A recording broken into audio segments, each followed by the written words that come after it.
This show is produced by the Hartman Media Company. For more information and links to all our great podcasts, visit hartmanmedia.com. I just wanted to say, Jason, I've been following you for a long time. 10 years ago is when I first saw your course. And I'm telling you, the way that things have played out are way better than you projected for me personally. Obviously, it's been, a good 6 years, but now I'm ready to kick it into high gear as, I want to really build a portfolio that's, 4 or 5 times what I have already. Obviously, your advice has been fantastic. It's been life-changing for me. Welcome to the Creating Wealth Show with Jason Hartman. You're about to learn a new slant on investing, some exciting techniques, and fresh new approaches to the world's most historically proven asset class that will enable you to create more wealth and freedom than you ever thought possible. Jason is a genuine self-made multimillionaire who's actually been there and done it. He's a successful investor, lender, developer, and entrepreneur who's owned properties in 11 states, had hundreds of tenants, and been involved in thousands of real estate transactions. This program will help you follow in Jason's footsteps on the road to your financial independence day. You really can do it. And now, here's your host, Jason Hartman, with the complete solution for real estate investors.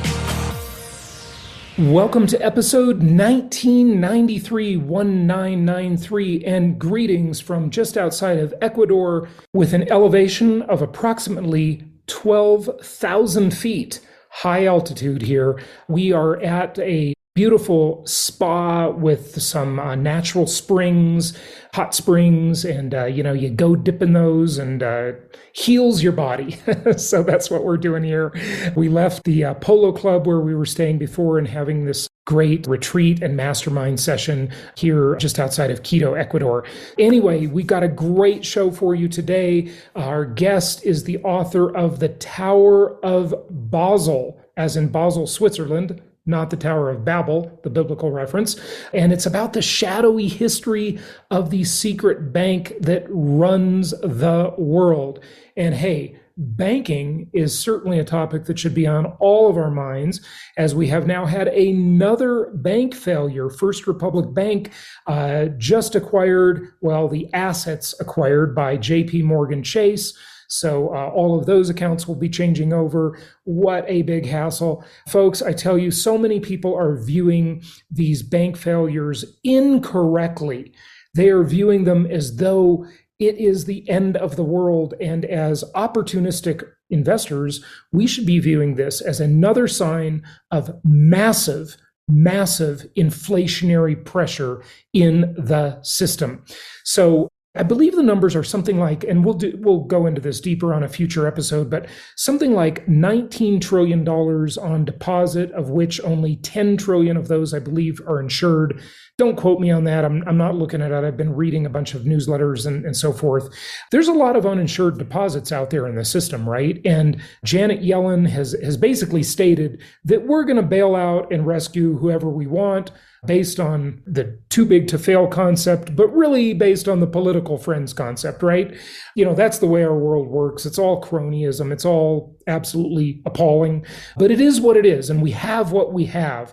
And this is just another sign of more and more inflation to come. So as opportunistic real estate investors, as people taking advantage of my trademark strategy, inflation-induced debt destruction, we should really be taking advantage of this opportunity. And interestingly, there can be sectors of the economy affected in one way, while other sectors are affected very differently, and namely real estate. So the JP Morgan Chase thing, that is on the First Republic site as of literally 5 minutes ago.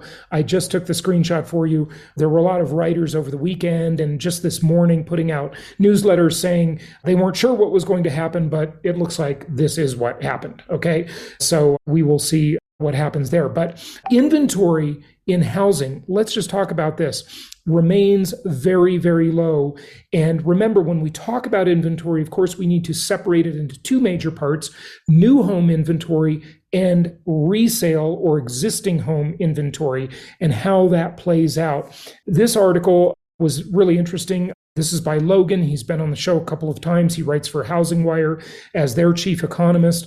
He says, low inventory is not fake news. Why are the home builder stocks up? Yeah, up so much, right? Home builder stocks not suffering anywhere near the way some people thought and predicted they would. Didn't they know that new home sales apocalypse is here? The article says, you know, the one that says we have too much inventory and millions of vacant homes in the US, according to this theory, and it is just a theory, we have more homes under construction than at any time in history. The truth is, it's not 2008 all over again. I understand the lure of the housing 2008 story, Logan goes on to say. However, people who say low inventory is fake news don't realize that the housing credit channels are very different from 2008. Now, we've talked about this extensively, folks. You know, the market is completely different than the 2008 scenario, where all kinds of liar's loans were being given out, where the mortgage lending standards were insanely liberal. We have nothing like that now. We've had nothing like that the past 14 years, or 15 years, I should say. It's just a completely different thing. So check out this chart if you're watching on video. If not, I'll of course explain it to you. And it shows the number of active listings since 1982. I like this chart because it goes back really far, way back to 1982. And you can see that our inventory now is lower than it's ever been, almost. Okay, because it was slightly lower during the COVID era, of course, where we saw it get even lower than it is now. But inventory now, extremely low. You can see that in 2008, I mean, it was like orders of magnitude higher than it is today.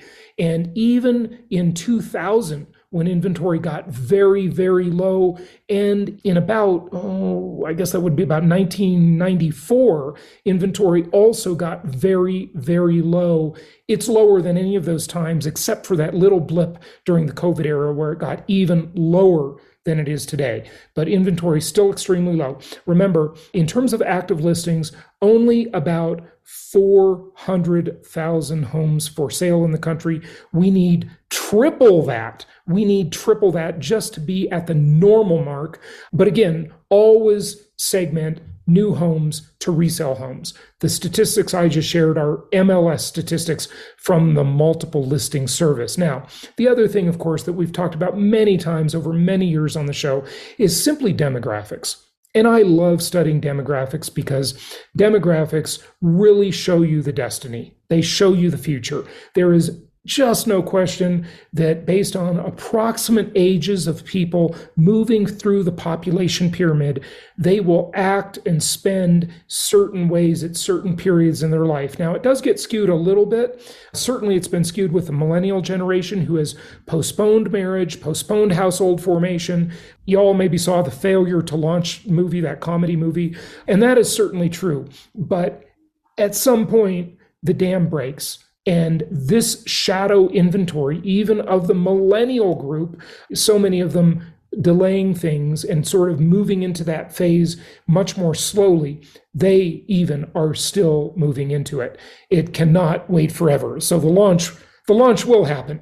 It might be a failure to launch for a while. They might postpone things. They might launch later, but they're still launching, okay? And you just look at the demographics coming at the housing market, and you look at this very low affordability that we have, putting upward pressure on rents.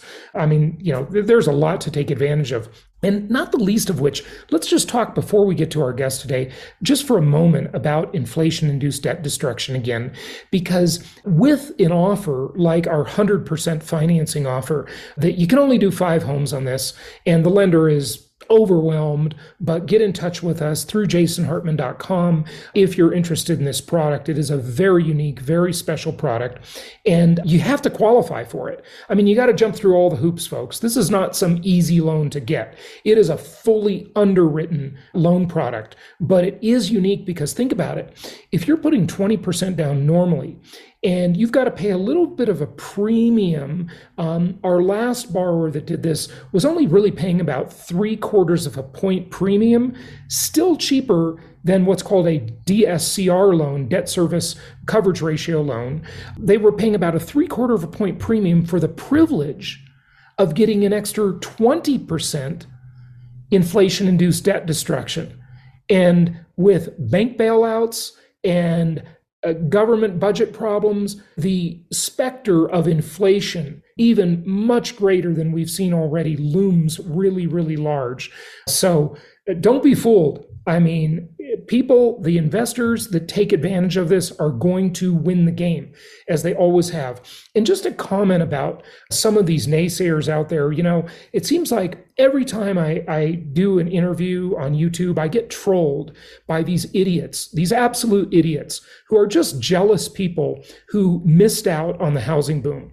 They were the same people telling me in 2012, 11 years ago, they were telling me, oh, the market's going to crash. We're just coming out of this terrible recessionary time and things have come back. And how far can it go? It's going to crash. There's going to be a real estate crash.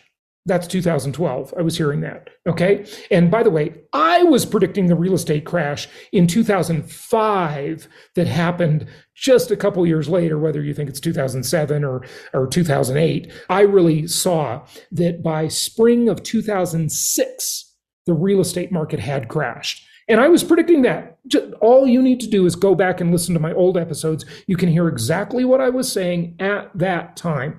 Okay, I predicted that because I knew all of these adjustable rate loans with these low teaser rates would start adjusting. And I knew there was a mortgage meltdown on the horizon. I got into vociferous arguments, especially with realtors who said, no, you're wrong. The market is going to continue forever. It's going to go forever. So I was the pessimist then, right? And lately, I've been the optimist because we have this very low inventory. We have 25% of the people in the country with mortgages have mortgages at or below 3%. We have 65% of the country with mortgages at or below 4%. And we have over 40% of the country with no mortgage at all. Where's the distress? The foreclosure rate is half of what it normally is. So it's just unbelievable, the clickbait and the stuff these people fall for. But they're just jealous that they missed out on the boom, right? They were telling me 2 years ago. They were telling me 5 years ago. They were telling me 10, 11 years ago that the market's going to crash. Jason, you're crazy. I look at demographics. I look at housing supply, and that's why I know better. And because you listen to this show, you know better. I'm not saying there won't be little ups and downs in the market. Of course there will. There's ups and downs always in any market. And even if the real estate market doesn't fare as well as we might think, compared to what? What else are you going to do, right? What else is someone going to do with their money? Say they're right, and say the real estate market takes a dive and there's some significant depreciation in that market. Well, all that's going to do is put upward pressure on rent because people can't buy or aren't buying. Now, I don't know about, the low inventory and how we're ever going to solve that problem. I mean, look, there are two things that derail my philosophy. Number one, a massive increase in supply of housing, or a massive decrease, number two, in demand. So if there's some big sickness that, very scary, wipes a bunch of people out and demand declines, that will not be good news, right? That will be terrible. It would be horrific, and it would be terrible for the markets. Or if some new technology comes along, and it's not going to be 3D printing, by the way, we've done many shows on that, but some new disruptive technology comes along that somehow provides a massive amount of new housing supply, that would also derail things. But barring those two things, overall, the big trend, the macro trend, is that income property is going to continue being the most historically proven asset class in the entire world. Yes, always little ups and downs in any market, in any asset class, but the big macro trend is pretty optimistic for income property investors that buy prudent properties in the right markets. They're not buying stuff in Los Angeles or San Francisco or any of these expensive markets, right? They use the Hartman Risk Evaluator to protect themselves from downside risk by understanding the LTI ratio.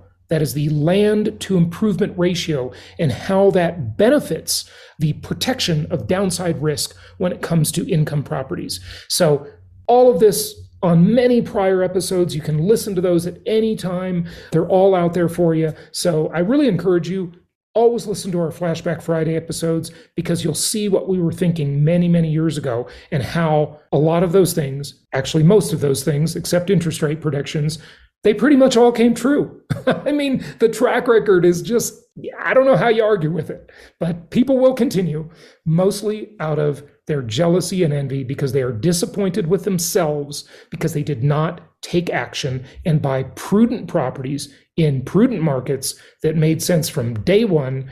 And, it's just the way the world is, folks. So we'll leave it at that. Okay. Oh, a couple of housekeeping announcements before we get to our guest, actually.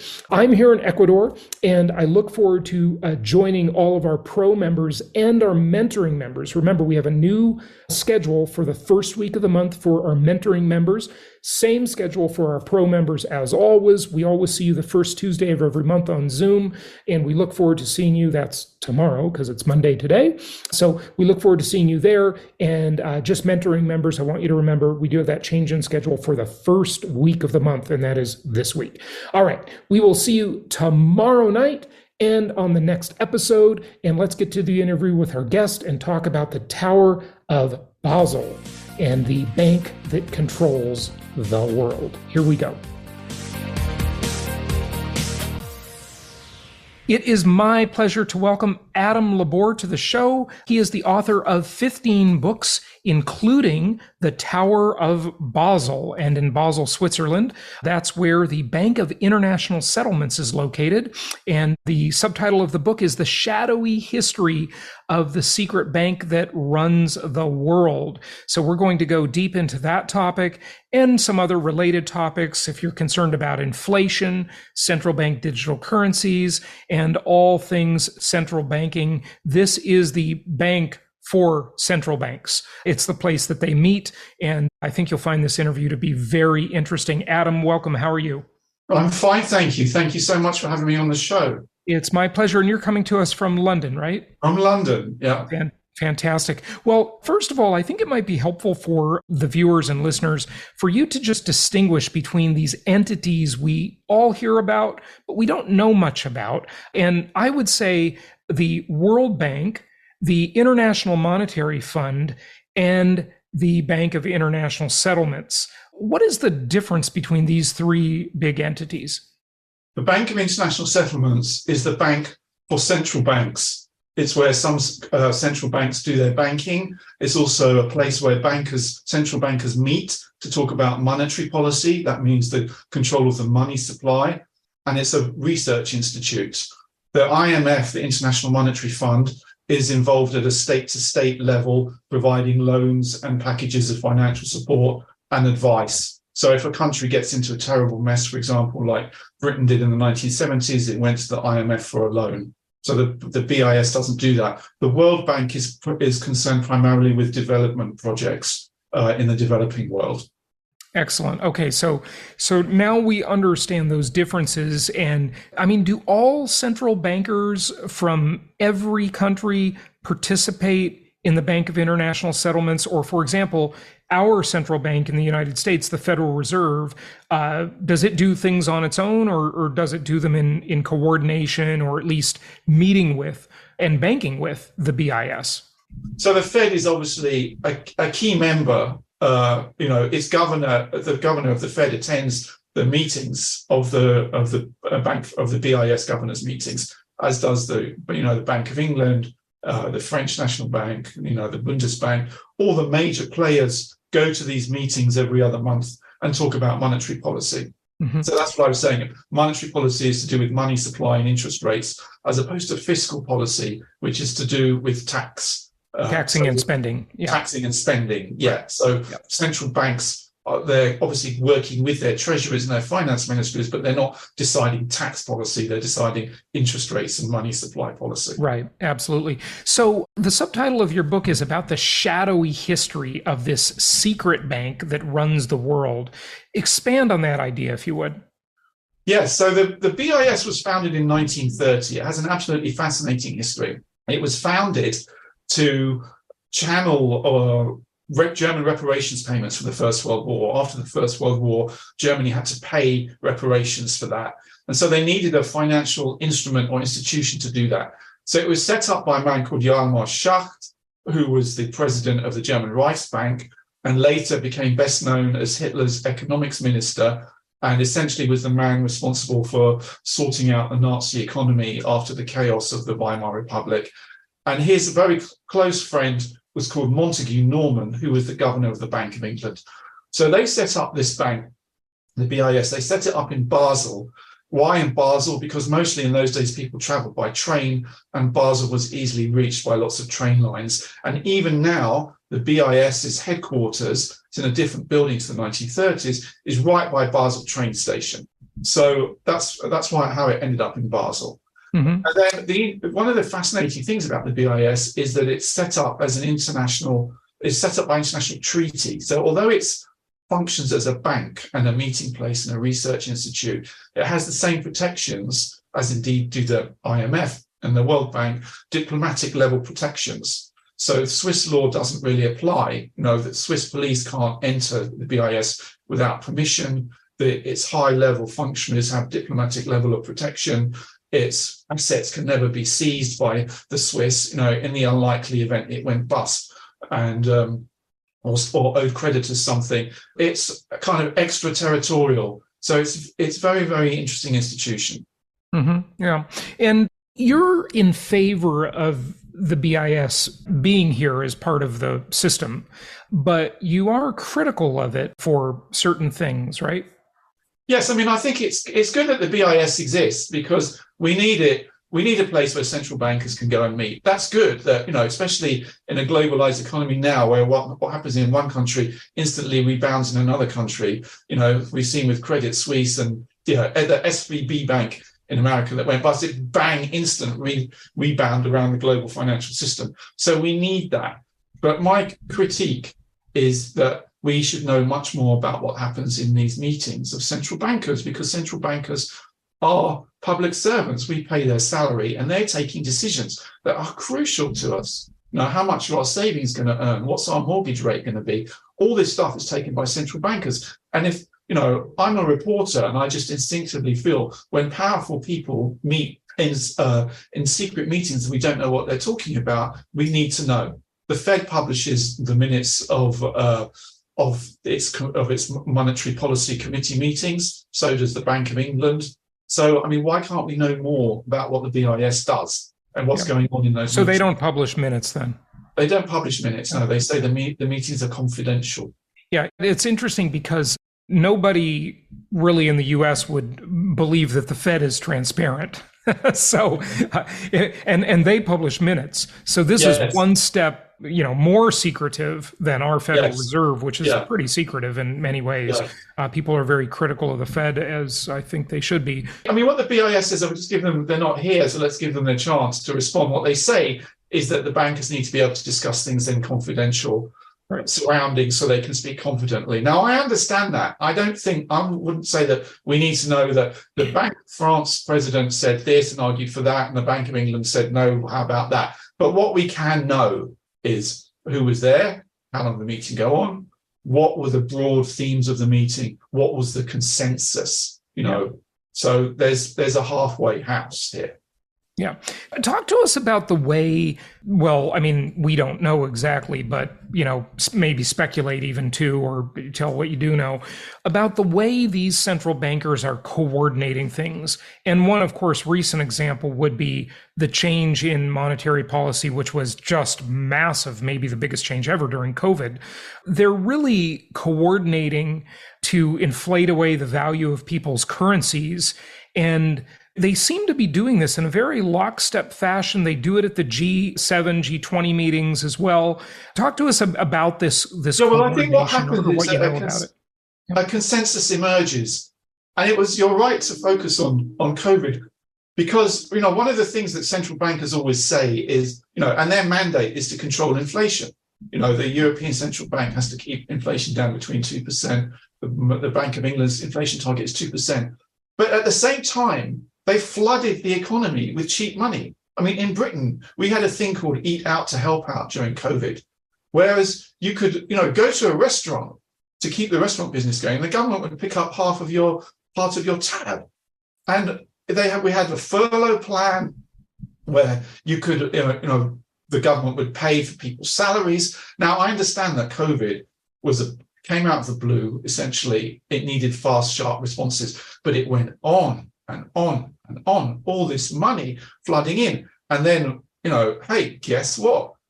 We got inflation at 10% in Britain. But how did that happen? Well, an eighth grader doing economics knows that if you flood an economy with money, the value of the money goes down, so the prices go up. So this is what is good that you ask this. I don't know what the answer is, because these are smart people, but somehow they can't turn the tap off. Even though it's their job to control inflation, they can't turn that tap off. Yeah, well, it's really interesting that our central bank chair, Jerome Powell, for so long after the problem was really solved, he kept saying inflation was transitory. And then, just way too late, there was a reversal in that thinking and that policy. I mean, they obviously have an incentive to inflate, even though their mandate is supposedly to control inflation. They're benefiting from it, right? Well, I don't know. I can't say they're benefiting from it, but it is a mystery to me. It's a mystery why people in the Fed and in the Bank of England, these are the two that I follow more, why they keep saying inflation is transitory. It's not transitory. Yeah. It's, like the governor of the Bank of England, he's blaming everybody. He says firstly, it's the fault of people who retired at 50. So, that's it. How is it their fault? Why don't you? Well, I don't know. Maybe because they retire, so they spend too much money they put too much money into the economy, or I don't know. But that's what he said. It's too many people are retiring too early. Then he said that people shouldn't ask for pay rises. It's always everyone else's fault, And look, like I say, the pandemic was, what Nassim Taleb calls a black swan event.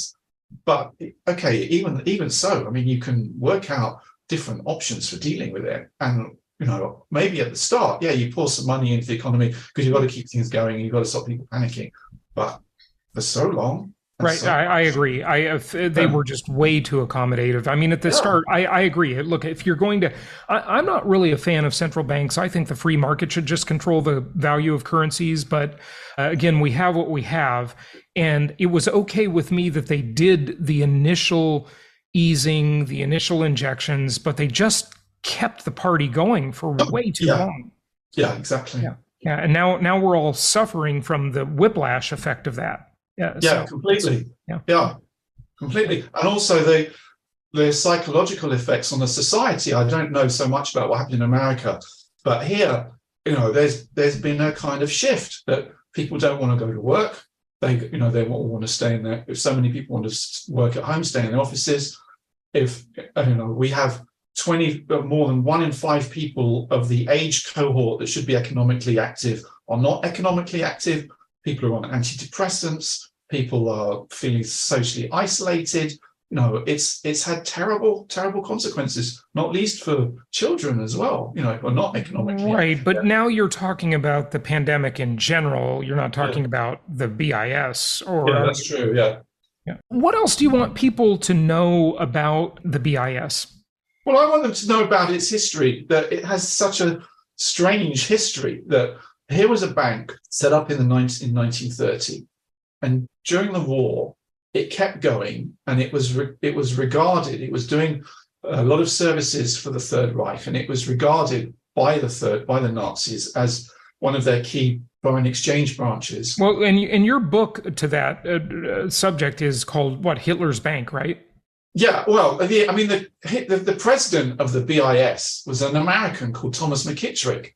So I call him Hitler's American banker because he was the president of the BIS from 1940 to 1946. Okay, so you can say from 1940 to December 41, when America enters the war, America was neutral. But America was not neutral in 42, 43, 44, 45.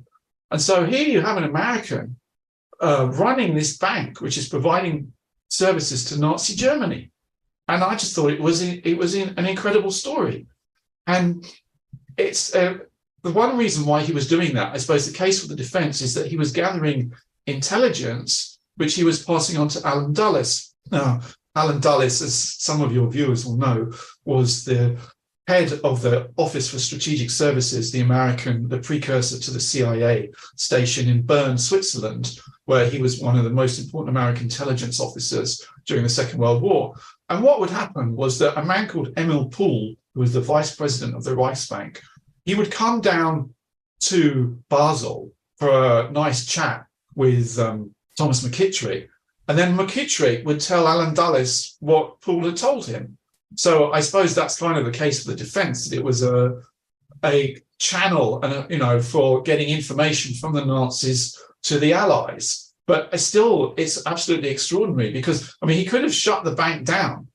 He could have suspended it, but it kept going through the Second World War. So I think it just shows that even in a wartime, if at a time when like American boys and British boys are literally landing on the beaches, walking into machine gun fire after D-Day in summer 44, fighting their way through Europe. Now, here's a man, an American, having nice chats with the vice president of the Nazi Reichsbank, who was later convicted of war crimes. We're not talking about some lowly functionary. He was convicted of war crimes at Nuremberg, as was his boss. Right. But I think that's worth knowing. Yeah. Yeah, it's amazing. This is why they call them banksters. Yeah. Yeah, because they're financing drug dealers, arms dealers, bad characters everywhere. They can make money. Well, I think what it taught me, what I learned from writing Hitler's Secret Bankers, is that just money always finds a way. You think two countries are at war, but money finds a way. What does that mean? Expand on that. Money finds a way. Well, that's what this is. The BIS is a perfect example of that. That this institution is run by an American. One of the other senior officials was a man called Paul Hechler. So his correspondence used to sign it Heil Hitler, and it was kept going because in Britain people were saying, "Oh, well, hold on a minute. Why is this bank still existing? It was set up by Montague Norman, the head of the Bank of England." And people in Britain and the Treasury officials were saying, well, actually, we need it. We need it. And why do we need it? We need it for post-war because this war will end. And sooner or later, we'll have to do business with Germany again. I saw something similar on a much, much smaller scale when I was a reporter in the 1990s covering the Yugoslav wars. A lot of those wars were supposedly about ethnic identity, Serbs, Croats, and Bosnians, but a lot of them were about looting and black markets, trading in petrol and stolen cigarettes and things. There's a nexus between crime and war, always. Sure. So, but during the Second World War, it was at government level. Yeah. Very good. Are there any more modern scandals like that that you have to share? Will we just not know about them for decades? You mean to do with the BIS? Yeah. Yeah, I know. I don't know of any other. That to me, that's the scandal. Now, I must give them credit. They're completely open about this. They don't hide it. When I went there, when I wrote my book, they operate under the 30-year rule, which is all documents up to 30 years old you can see. They gave me everything I asked for, and I have no reason to believe they held anything back. The historian was very helpful to me. Everything was there. Everything was open. Yeah. And I should also say they have changed a bit in the last 10 years since I wrote my book. When I wrote my book, I asked them, obviously for a serious interview with one of the officials, high-ranking officials. They gave me an email interview with a mid-ranking official. That was it. Yeah. But now, if you go to the BIS, they've got a YouTube channel.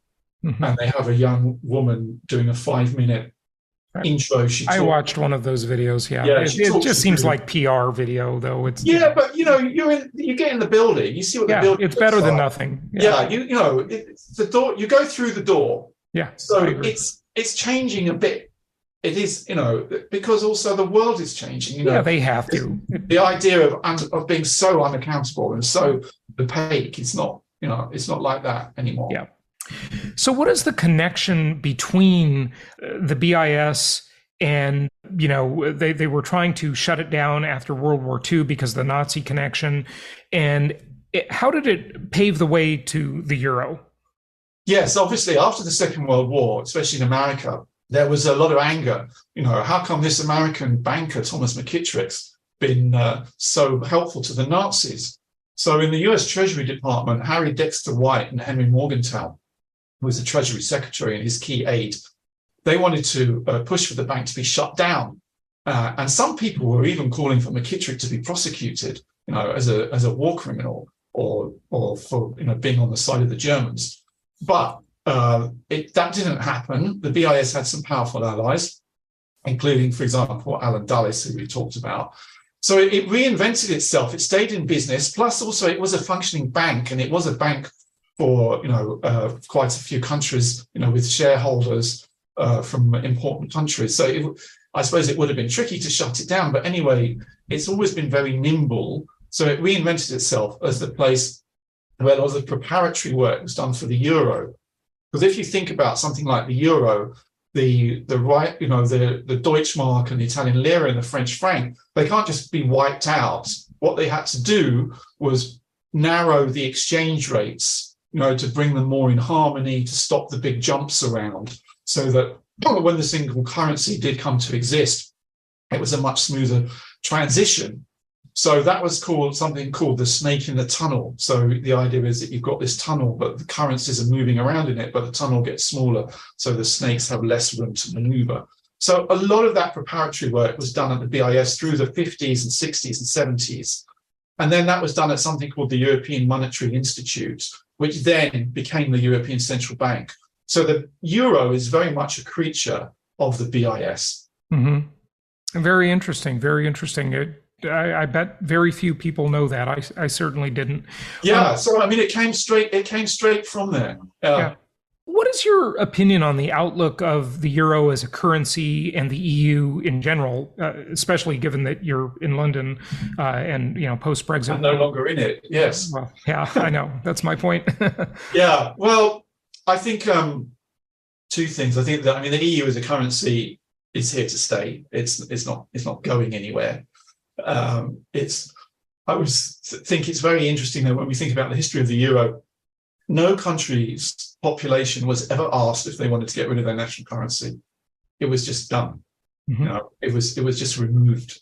Personally, I'm not in favor of transnational currencies. I believe in sovereign nation states that control their own currencies, even if, yes, sometimes there are big exchange differences, and it can make things more difficult for importers and exporters. I understand that. I'm not running an import-export business, but I think if you're going to do that, you've got to take the people with you. It's not right to just wipe out national currencies and not consult people with referendums as to what it means for their money. Where there was no consultation on this; it was just done.